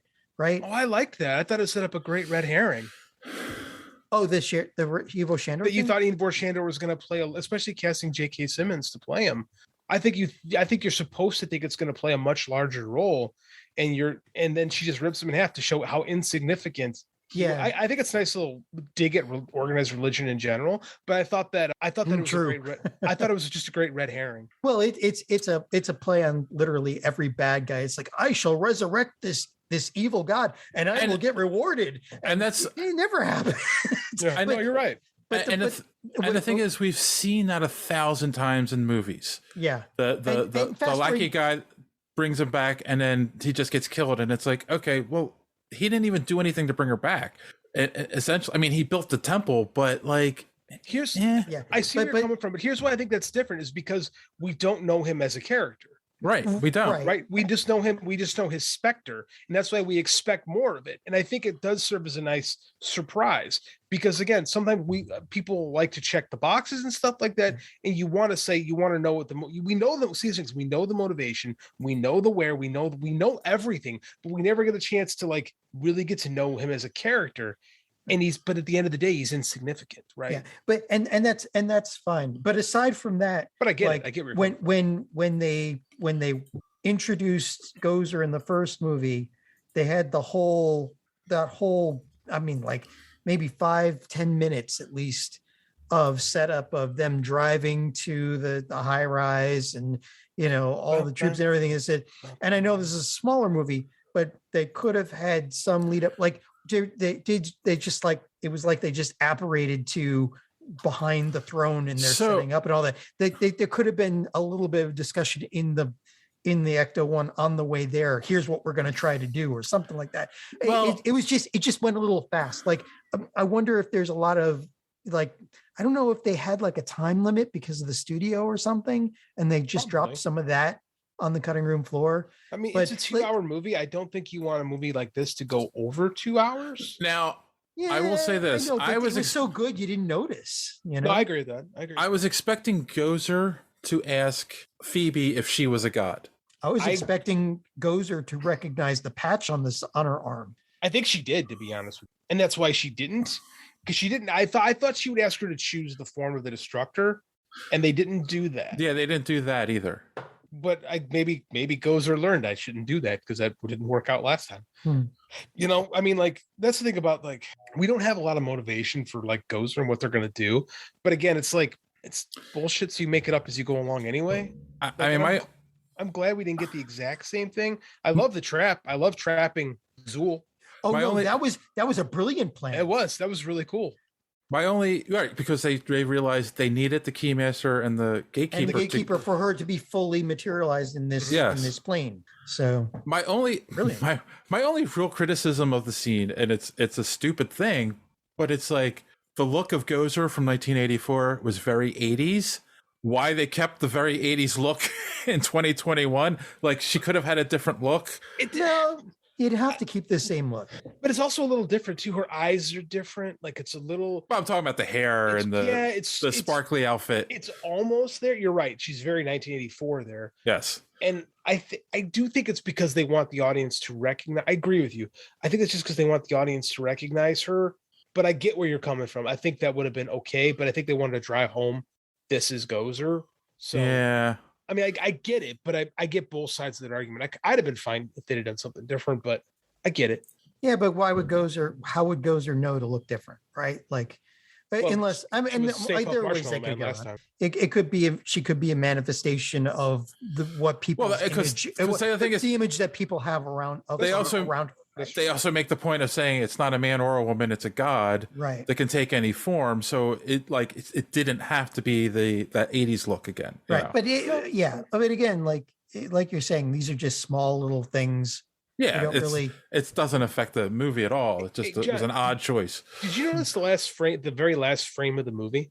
I'll tell you what frame I did notice is when Podcast handed Phoebe a thumb drive and it was Rainbow Dash. Oh, I don't even know what that is. What's Rainbow Dash?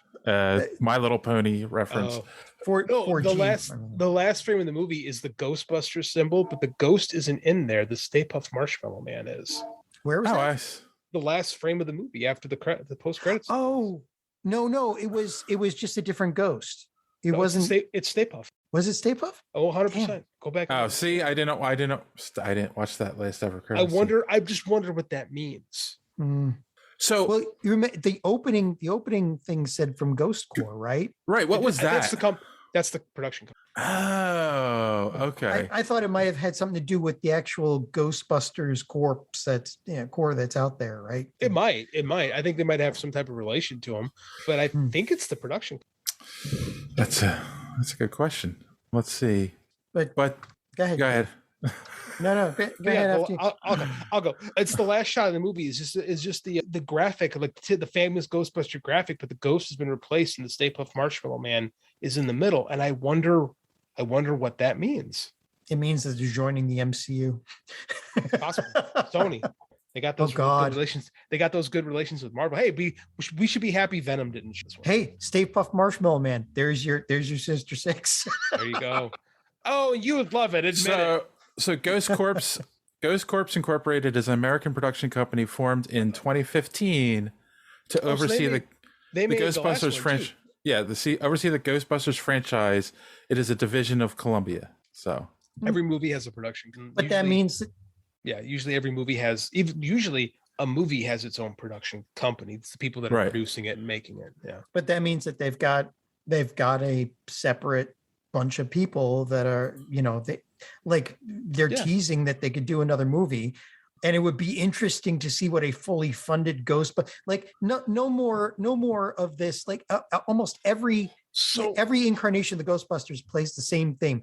Oh, everybody forgot about the Ghostbusters. They don't believe in ghosts anymore. It's like it'd be everybody's down there. Like it'd be nice to see a fully funded Ghostbusters East Coast, West Coast. That was Aykroyd's original idea, but they didn't have the budget to pull it off. Right? Well, after this movie, they might. Well, he wanted the Ghostbusters to be this thing that there are guys that are called Ghostbusters, and it's just part of society. So that Ghostbusters SG-1. Yeah, it's like that would be really cool. And I think that's kind of the vibe I got from what Winston wants to do. There you go, Ghostbusters GB1. Yeah, GB1. GB2. Yeah, I mean, I agree. I think that's what they're setting up with that after credit scene. Ghostbusters is that Unlimited. They said that he was a billionaire, so now he's got the money. Not extreme. So he's got the money to set something like that up. So I think I honestly would say, that's what they were doing. Yeah, I'm excited for that. I hope the movie does well enough where Sony goes, there's still juice here. As long as the right people are still in charge. That's what it takes to make these kind of movies. Like you need the right people with passion for material that get material. And that's why the Marvel movies are, because it's the people get the material. Yeah. So Dan Aykroyd, oh my God, what are their names? Dan Aykroyd, Bill Murray, and Ernie Hudson were on the Tonight Show, and they were asked like, it's been so long. There's been many times to try to like redo it. Like, why did you guys decide to do this? And they said that Dan Aykroyd was like, well, we weren't going to. Like, we were basically done. And then the script, they got the script, and it was like, no, we have to do this. Like they all agreed. Like they all read the script, and it's like, they did it for two reasons: Justin Reitman and Harold Ramis. Well, they said too that they weren't going to make, because Murray was like, I'm not going to be in a Ghostbusters movie. He said he would never do a ghost. Yeah. And there's a great cinema, like I bashed on the YouTube guys, but there's like Cinema Void. They did a documentary on the failed Ghostbusters 3s, and they all came down to the fact that they just didn't have the right story or the right script. Yeah. Right. Yeah. So like when the three of them said like, this was like this was a script they couldn't ignore. Yeah. But that's the thing. Can they do it again? I'll tell you something. If they hired Joe Straczynski, there were a lot of really, really good Ghostbusters stories in the real Ghostbusters. I have a question real quick. The ejector seat in the Ecto-1, that's from the toy. Yeah. Yeah. It wasn't, you never saw that in either of the first two movies. My question is because those toys were based on the show, does that incorporate a lot of the mythology of the TV show into the Ghostbusters? They could definitely borrow from it. If it did, though, you wouldn't have had the original containment unit. You would have had the big basement containment unit, right? But they could do that the next movie. Yeah, I think they should borrow liberally from that show, because there's so many good concepts, like the Samhain character, the guy with the evil with the pumpkin head. Yeah. The book, their interpretation of the boogeyman, I really like. The boogeyman was a really good one. It's a really good one. Andy still scares and he loves it. I think that there's a lot that they could take from and adapt from, because again, I like Vigo, but I don't think a lot of people do, and I think there's a lot better stuff that they could borrow from if they're choosing to go again. I wouldn't mind seeing them do something for Netflix that's a little bit longer form. Imagine them going after the Krampus. I mean, like, that's cool. Everything's endless, Mm-hmm.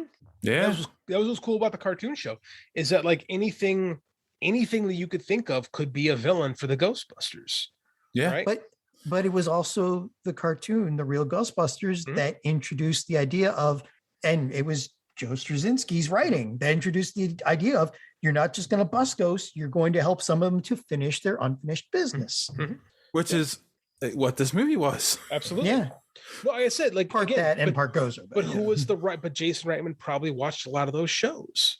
Yeah. Right. It was a cartoon based off his dad's movie. Why wouldn't he watch that? You know, he was at the right age too. Well, I mean, that's the thing too. It says the script is by Jason Reitman and Gil Keenan, which is another thing. There's not like 20 people listed as writers on this movie, which is always nice to see because it usually means it's way more cohesive.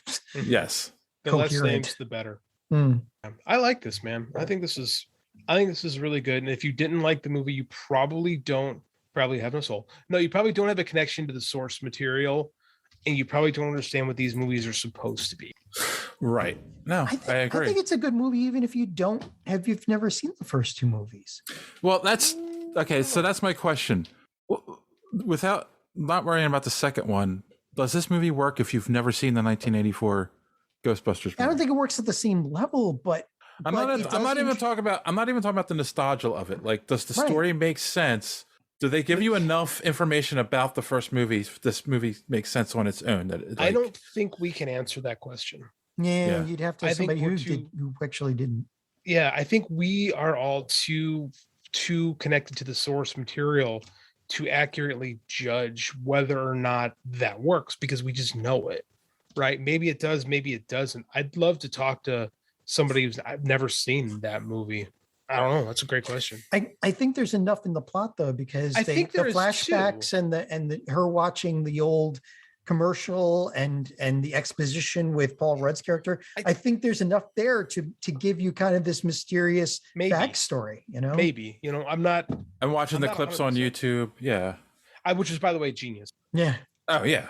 It was absolutely, because that's exactly what would happen. Yeah, that's exactly what would happen. Like I love it's a big thing I love in stories, books, movies, whatever, when people use modern technology to learn things that they couldn't have done so easily 20 years beforehand. Yep. Like I want to learn about the Ghostbusters, I'll just look on YouTube. Like that's something a kid would do. That's something anybody would do. I mean, like it fits because you know for a fact if that happened in this world, those commercials would be uploaded. Mm-hmm. Yeah. Right. Like, well, you go on now. If you want to see any 80s cartoon right now or intro or 70s, they're all on YouTube now. So you know, my wife and I, before Andy was born, we would do that. Like some Saturday nights, we had nothing to do. We would just watch these YouTube videos of that would just be the intros to all these cartoons we grew up with. We would just talk about the cartoons we used to watch as a kid. We're nerds, so it's freaking. That's a good thing. Two, I actually just recently looked up Marlowe and the Magic Movie Machine. And the original Monster Squad. The original Monster Squad. I never watched it, but I've seen that intro. What, the Monster Squad? Because for me, I'm younger, so for me, the Monster Squad is that 1987 movie with the kids versus the universe. That was my jam as a little kid. The wife won't let me show Andy that one yet, but that movie left a huge impression on me. But there was a Monster Squad Saturday morning cartoon. I know it's all the monsters. A live action one. That okay, that's funny. Not letting your kids see it, and I mean he's 5, and I get that. Maybe a little older for Monster Squad. Yeah, she wants. She thinks it's a little too. But here's the thing. Let's go. Let's bring it. Wolfman in the Nards. Let's bring it back to Ghostbusters, 1984. 10-year-old me, right? I go and see. My dad used to take us to movies all the time. So young in that age, my God. So we went and saw Ghostbusters, loved it. You know, we got the book for the movie and everything afterwards, where it was like it had photos from the movie and this whole story in it. Love those. And he bought us the soundtrack and like the whole thing. Like we were Ghostbusters stuff, you know. And then like one day we're talking about Ghostbusters, and my dad goes, now my Uncle Ed is my dad's older brother, and he has 3 daughters, and they're all older, right? Like. I think the youngest, my cousin Terry, is like 4 years older than me, right? 3 or 4 years older. So she was a teenager, right? And my dad's like, "Oh, your uncle won't let the girls watch that movie," and I'm like, "What?" He's like, "Yeah," he said he won't let them see it. So I like the next time we're at a family party, I'm like, "I heard you won't let them watch the Ghostbusters movie." He's like, "Yeah, it looks too scary." Yeah, I had an uncle like that too, who wouldn't let my cousins watch like The Simpsons when we were like 10. Like I thought that was like everyone's got an uncle like that, I think, who just overprotective or whatever. 5 is a little young, I think, for Monster Squad. I would you know, I think I'll be able to show him that in the next year. The Lost Boys is off the table till he's like 9, I think. So yeah. Meanwhile, Well, guys like us were like, oh, the Sure. Thing and Alien. Shirtless. RoboCop was my brother's favorite movie as a Oh my kid. God. You have to be a little I just mature for squid shirtless saxophone players, though. Vertigo made that guy a vampire hunter in their comic book, in their continuation comic book. Cool. It is. Oh God, yeah. I mean, geez. I think of the movies I saw when I was The Exorcist. I think I was 6 or 7 when I saw The Exorcist. When you saw The Exorcist? Oh, it freaked me out for the longest time. Yeah, I don't oh my God. And Jeez, I saw Young Frankenstein and when I then- was 7. Or younger. Young Frankenstein is different. That's And not then comedy. I'll never know, forget. but- I did too, by the way. I'll never forget. We were in our 20s, and one Halloween, me and my friends all got together, and we were like, let's rent a movie and order some pizza. And they were like, let's get something really scary. And I'm like, oh, The Exorcist. That scared me so much when I was a kid. And we were watching, and I'm like, it's just not. Okay, so that was my senior thesis was on The Exorcist. It's one of my favorite movies. It's gothic horror. It's different. It also came out in an era where it's like The Godfather, when you've seen like a ton of mafia movies, and you watch The Godfather, and you're like, I've seen this. Like Exorcist is the trendsetter. Like Exorcist is the first elevated horror movie. But like Exorcist walked so that everything else could. Yes. We did that too when I was like 20. We rented Texas Chainsaw, and let me tell you, that one has aged pretty well. That's still messed up. Yeah. So, all right. I don't know. We have anything else we want to go see this? Yeah. Go. Definitely. Let's go around. Let's get our final thoughts and a score for this 1 out of 10. 1 out of 10 Egon ghosts. John, you can go first. Yeah. But given my score is going to be based on the fact that, this discussion on whether or not you could watch this on its own. I'm pretty sure you could, but then right after that, the first thing you should do is go watch the 1984 one at least. Yeah, again, like most of the movies these days are like, hey, we've got this nostalgia. Let's nostalgia into a movie. And the movie just basically is in a wheelchair made of nostalgia, and that's it. And that's how it gets to you. This is basically, I love this old movie. Let's make a continuation of it and give you even more better stuff, and expand on the mythology and give you new characters. And I love this movie. I love the hell out of it. Gods, I want to go see it again. I'm giving this a 9.5. Cool. The only reason I don't give it a 10 is because of the question of whether or not it could stand on its own or not. But 9.5, you should see it no matter. Okay. JD? I go with a 9. Mainly because I think half's for cowards. Nice. I give it a good 9 because I don't think nothing is perfect, and I accept that. Like, I think flaws are what makes art special, right? Like unevenness and pointy edges is what makes things interesting. So for me, this hits you in the nostalgia spots, but also makes me appreciate source material, and I think it does a great job of growing upon it. Like anyone who's ever actively tried to create long form storytelling loves going back and like hitting their own notes, and I appreciate when I can see someone going back and playing a game that they love, and they can show their love for it and grow it rather than like belittle it or make fun of it or throw it away because they want to say, well, we're doing now, this is the real stuff. I think only Jason Reitman could have made this movie the way he did, and I think only Paul Rudd could have given it the heart that it needed, the adult heart that it needed. They needed that name. They needed a guy to kind of hook people in, to trick you into seeing, like I said, what had a movie that has a lot of it calls itself Ghostbusters, but it lends itself a lot to Lost Boys and like I said, the Monster Squad and Gremlins and stuff that did have more kid horror, right?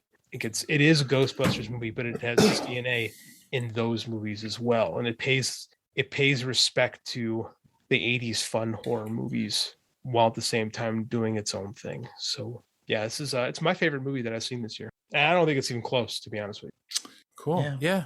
So I will say, I think the people that are making arguments about it leaning on nostalgia, they're missing the point. And I also think that is the point.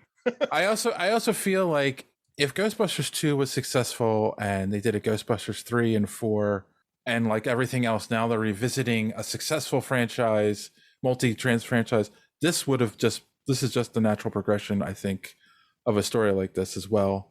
If they had gotten it back then, like you said, JD, like if Dan Aykroyd understood what the appeal was back then. But yeah, I mean, I think again, McKenna Grace and Harold Ramis's Ghost are the stars of this movie, and it's a story it's definitely a story about grandfather and granddaughter. I guess maybe that's why it hit me so hard, and it's such a good movie. It's like, yeah, I'm gonna echo JD. Halves are for wimps, so I'm gonna give it a 9. Yeah, nothing's perfect. Yeah, you can nitpick this, but then you have I'm an emotionless robot who just wants to hit the 4 quadrants and not want a good movie. So yeah. So yeah, go see this and go watch the 1984 movie too, and holds up. Yeah, and burn the 2014 movie. 2016 movie. Sorry, you burn a 2014 movie. You're burning a movie that did nothing wrong. And yeah, I kind of hope they find a way to continue this. Maybe it's a spin-off on Netflix to give us a nice long form story. So. That'd be it'd be nice to see a lot more interest in the Ghostbuster guys that we see at some of the conventions, because those guys are always really nice and they're always doing lots of charities and stuff. So and I think McKenna Grace has got.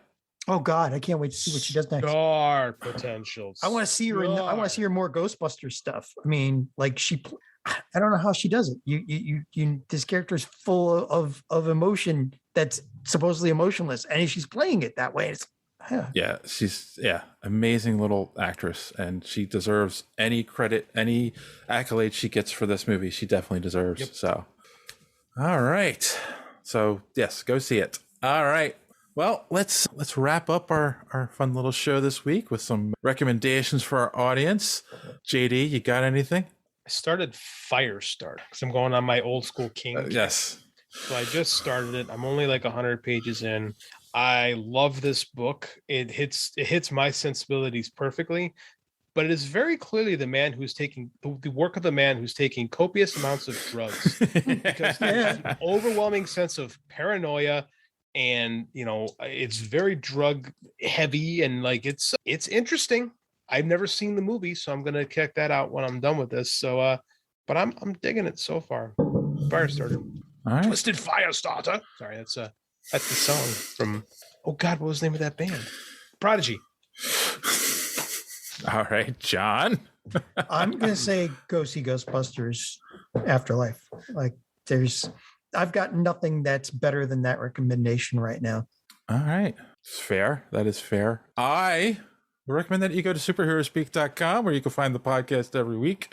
Links to all our social media at the top of the page, comic book reviews by our good friend D Square, and so much more. And yeah, I'm just gonna echo John, because I haven't done a lot this week either.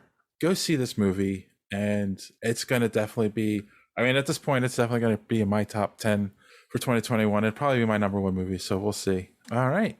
On that note, boys and girls, as always, thanks for listening. Don't let your cape get caught in the door. Have a good week.